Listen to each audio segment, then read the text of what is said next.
CFF presents 1% Better, a podcast about CrossFit, nutrition, coaching, mindset, and community. Join us as we embark in casual conversation to shed light on what life is like within these black and yellow walls. With episodes coming at you every Monday, you can follow along with Coach Whitney and Taryn as we talk shop about all things CFF.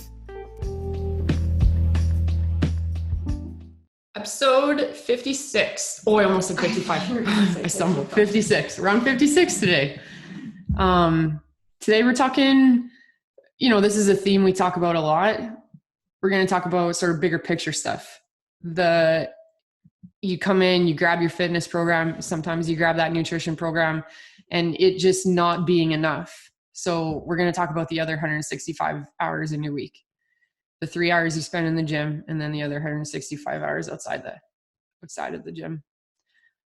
Bigger picture stuff. I love bigger picture stuff. I think just like when you first start and you want to make some changes in your life, like these are the obvious places to start. Like, oh, I need to get in better shape and I need to eat better. I feel like those are like quick thoughts that we have as human beings, right? Mm-hmm. And sometimes I think just you can get caught in horse blinders, being like, this is the be all end all to sort of like what's going to create the change that I'm looking for. Were you like that when you first joined? Probably. I think everybody's like that when they first join. I think that I think, like you said, those are the obvious things. Yeah. If like your goal is like weight loss or whatever, like just, I want to change my life. Generally, those are like your go-tos.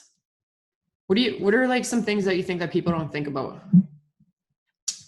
I think just in talks with like nutrition clients, it's like stress. Like somebody came in here and it didn't see huge results, and I said, yeah, but you've had a stressful month. And the conversation went, oh, that's going to affect this. And I'm like, big time, huge. Like we say like you can't out-train a bad diet. You also like can't do enough fitness and nutrition to like cope with stress. Yeah. Right? When you're running at red line the whole time. Yeah. And you might not even know it. Yeah. Like on the outside, you might not even know it, but on the inside, all systems are running on red lines. Like there's no way things are going to move the way you want them to move if you're pressing on the gas full speed all the time. I think things like stress management, sleep, we tend to talk about sleep a decent amount, but that's one that probably is not at the top of mind for people. I think, and the thing with sleep, and maybe that we can get into this later, is like you think you sleep good, or like you think you get enough sleep, and like say you're in bed for 9 hours, but you actually only sleep for like 5 of those hours. Mm-hmm. That's not a good sleep. Mm-hmm. Kudos to you for being in bed for 9 hours, but like that quantity and that quality of sleep, excuse me. Or I think just being okay with being a bad sleeper. Yeah. And that's just like your default. Oh, I just don't sleep well. Yeah. And like the hopelessness that like that's just not going to change or can't change. Yeah. No, it can. Mm-hmm. Yeah, those would be some big things that stand out. I feel like to me, those are obvious ones too, but not so obvious to like the everyday person. Yes. Yeah. Because again, I think it's just like, this is the way life is. So this is how it is. Yeah. Like, again, willingness to make change. And we've talked about it in the past, like stuff like just your positivity practice. Mm-hmm. We talked about Bright Spot Fridays and Momentum Mondays, but like just generally, what are you doing on the daily to keep your frame of mind in a positive sense? And another one that I like to work on with some of my clients is just your level of adaptability. And I guess that kind of goes hand in hand with stress, mm-hmm. Because like you come in with this fitness plan, this nutrition plan, and you've got all the X's and XY's all mapped out, right? Like if I do these things, everything will be perfect. But like how often is everything executed perfectly, right? Yep. All of a sudden you've got clients canceling your work schedule plan or booking in more stuff that you didn't anticipate. And now your lunchtime has given up and you didn't bring your lunch with you. And like, how are you going to adapt to those sorts of things? And like, what is your mindset? So I guess that's kind of like where I'm going is like mindset's the big one. And like your expectations along with that. Mm-hmm. How do you guide clients through that? Through Just like all those other variability things that can be controlled and help you reach your goals. Yeah. So for example, I'm working with an entrepreneur right now who has like a super busy schedule, and nothing is really concrete about her schedule, and it changes quite frequently and quite periodically. So she needs to be able to adapt like just on the whim, which as an entrepreneur, like that's easy for her to do from a schedule purpose. But like now she wants to try and take control of her life back and build on some, some health and body composition stuff that she wants for herself. So when you have a ever-changing schedule like that, and then you have this XYZ stuff that you need to be doing for, fitness, nutrition, whatever, her ability to adapt was like one of the more forefront things, because her automatic result was, or automatic reaction was, oh, screw it. Like, I'm just not going to do it because I have this other thing that's more important. So like she wouldn't work out, or she wouldn't eat breakfast or lunch or even dinner for that matter. Like she would go an entire day without eating just because like she had to be on the whim of her schedule. So one of the things that I worked on with her was just like on a scale of 1 to 5, and an adaptability scale of 1 to 5, her goal each day was to end the day in a 4 to 5. Like it's hard to expect you to be 5 out of 5 all the time. And depending on the degree of what sorts of things are asking you to change your schedule. So when you nail that down to like, how can I make that be actionable? It was when you have something that is creating stress for you, just taking a quick, like a 30-second minute to ask yourself, like, is what's happening within my control?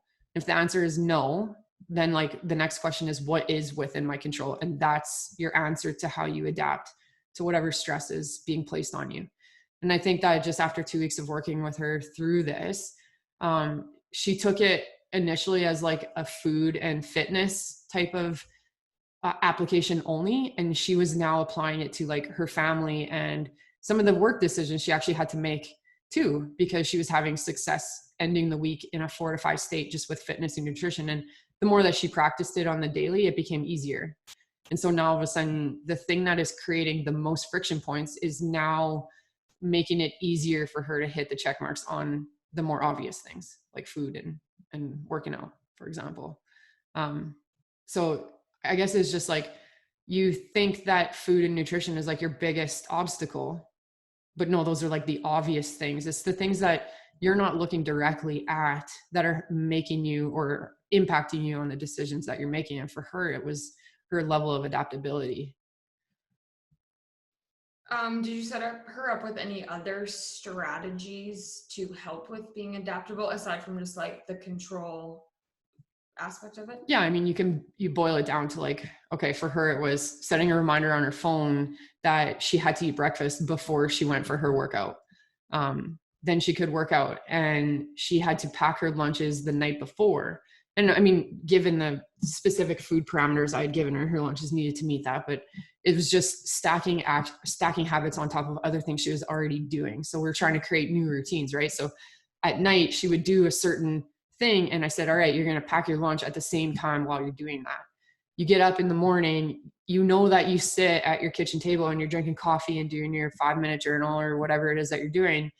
I want you to set an alarm purposely during that time that's going to remind you that you need to eat, because you know that your workout is at 8 o'clock. So again, like, where are the friction points? And then what can we do to work around those friction points? And it's working for her. And I think like when you look into that a little bit deeper, the person needs to be ready, willing, and able to do those things. It's one thing to say like, oh, I want to make these changes, but like, do you expect this to be easy, or do you expect it to be hard? And like, if you expect it to be easy, you're not ready, you know? And so she knew that this was going to be a challenge, and I was going to challenge her in different ways that would make her feel uncomfortable, but I knew that would bring us success if she would follow my instructions. And that's ultimately why you go and get a coach. And like, we've had these conversations before, you know, you need that person to tell you what to do. You know, you're not willing to do it yourself. I was just gonna say, can you elaborate on the ready, willing, and able aspect of like making change? Yeah. So like the first one, like, are you ready? You know, like if you sit on the couch and you're eating chips and like, you're just like, no, I'm good with this. This is what I do every night. Like, this is my life. Like, I'm good with this. Like, you're not ready. if you look in the mirror and you're like, I don't like what I'm looking at, or I don't like how I feel, or, you know, you acknowledge some sort of your being, not, or whatever, your, how you are, whatever, you know what I'm trying to say, that you don't like, that might indicate that you're ready, right? Like you've now reached the point where like, this is enough. When you become willing, it's like, now you're being actionable upon that readiness. So you go out searching for somebody for help, or maybe you're like one of those that researches it yourself and you try and build this plan yourself, right? So going to find help, building those steps, kind of looking at what areas in your life that are going to need change. Like now you're assessing, like, am I willing to make the sacrifices that are going to be necessary in order to change these things that I'm ready to change? And I think being able to do that is like your series of expectations. Like, am I able to clear out my cupboards of all the junk food? Am I able to have the tough conversations that this is going to require with my spouse?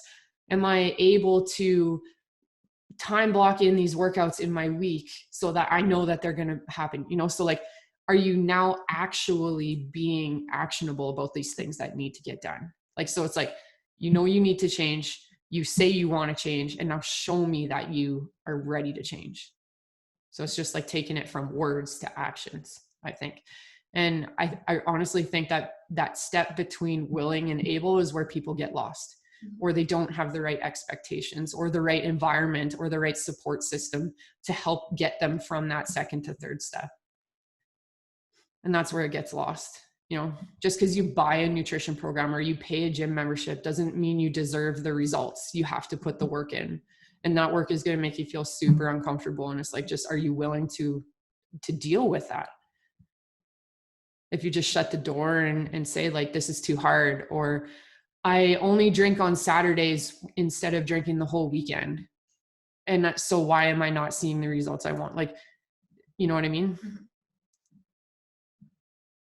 That was a dose of tough love there. That was. And I think something you said, and I'm sure this will end up being a quote on social media, just because you buy a nutrition program or you buy a gym membership doesn't mean you deserve the results. That's cool. That should hit home to a lot of people. Yeah. And I like, just because you're paying a gym membership, like you got to come in and put in the work, right? And you got to be consistent with that work, and you've got to put full effort in when you're here with that work. And the same thing with your nutrition. Like if you're only eating good on the weekdays and you go out on the weekend and just throw that away, you know, you're taking in an extra 2K calories each day. Like you're not accomplishing what the plan is set out there for you. You're flexible dieting, but you work with Dina Donuts into your, like, that's not how this goes. Oh, that's funny. So it's cool that you're willing to pay for this help, but like, now show me that you're, you know, you're able to apply these things. How else do you support clients with habits to make their time outside the gym and outside focusing on nutrition support their goals? Some of the other things, and it all depends on like what their whys are, right? So sometimes when they bring up items like, I want to be there for my family, or I want to be able to spend more time with my family, or, you know, as soon as the family becomes brought into it, and I want to say more times than none, it's like moms that are saying this. And I've seen dads too, that like dads want to be there for their kids and stuff. Like one of the people that I'm working with, said that they wanted to spend more time with their family. And so we set up like, okay, you're going to schedule a weekly date in with each of your kids one-on-one. And then once a month, you're going to go out with your husband on a one-on-one, no kids type of date. And like, now it gave them an actionable step to act on the things that you want, you know? And as a result, we've got more positivity flowing through your day. Kids are happier. You're enjoying one-on-one time. Like, it's about more than just food and working out. Simple things like that. But what about sleep? This is a tough one. And I say it's a tough one from like an able. This one solely I would put alone as the part where people get caught between willing and able. And I think that this is the hardest one to change. let me back up. Yeah, no, I'm gonna stick with that. I was gonna pair it parallel to stress management, but no, I think this one takes the cake in terms of the hardest one to change. It takes the longest time to change, I think. And arguably, okay, and actually, yeah, I stick with this because arguably, if you don't have your stress management skills under par, your sleep is going to suffer, right? Like if you're trying to sleep well and you're under some high stress and you have shitty stress management skills, like those go hand in hand. You know, like it's the tough things, like get off your phone half an hour early, put your phone in another room, black out your windows, sleep a little bit cooler, go to bed early, shut the TV off an hour before. Like, what are you doing before you go to bed? And we're so ingrained as a society to have our phones in our hands. And, you know, so all I'm asking you to do is put your phone down half an hour early. And that is such a big fight, you know? I want you to read a book. Well, can I read my book on my iPad? Well, no, because like you don't understand, it's the blue light that's keeping you from falling asleep into a deeper sleep and sooner. Yeah. You know, so I think like that's almost harder than asking people to eat vegetables, for example. Mm-hmm. For sure.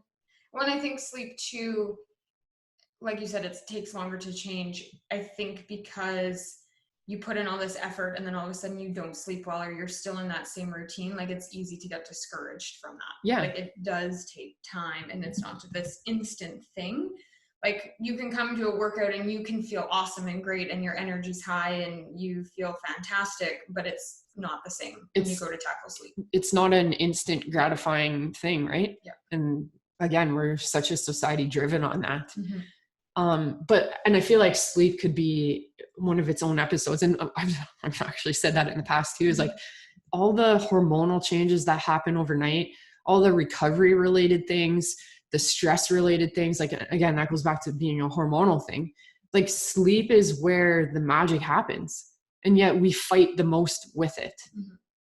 Somebody was asking me about my Whoop yesterday, I think. And if I liked it and like what I like about it. And I specifically said, I like the sleep tracking, but I like the habits and the questions it asks you about the day before so that it can relate to your sleep so that then you can go make better choices to make those adjustments. Yeah. I think that's probably my favorite part about Whoop.